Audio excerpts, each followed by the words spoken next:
In the last few lessons, you've been learning avoir expressions in French.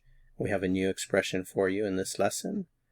In our previous lessons, you learned how to say to be hot, avoir chaud, to be cold, avoir froid, to be hungry, avoir faim, to be thirsty, avoir soif, to be scared, avoir peur, to be sleepy, avoir sommeil, to be right, avoir raison.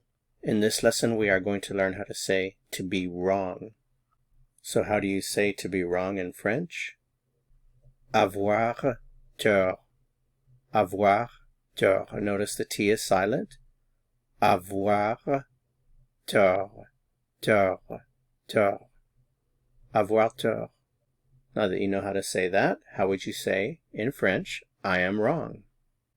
J'ai tort. J'ai tort. You are wrong. Tu as tort. Tu as tort. Are you wrong? As-tu tort? As-tu tort? He is wrong. Il a tort. Il a tort. She is wrong. Elle a tort. Elle a tort. You are wrong. Vous avez tort. Vous avez tort. Are you wrong? Avez-vous tort? Avez-vous tort? To continue learning, click on the video that appears here on your screen to go to the next lesson. See you soon. À bientôt.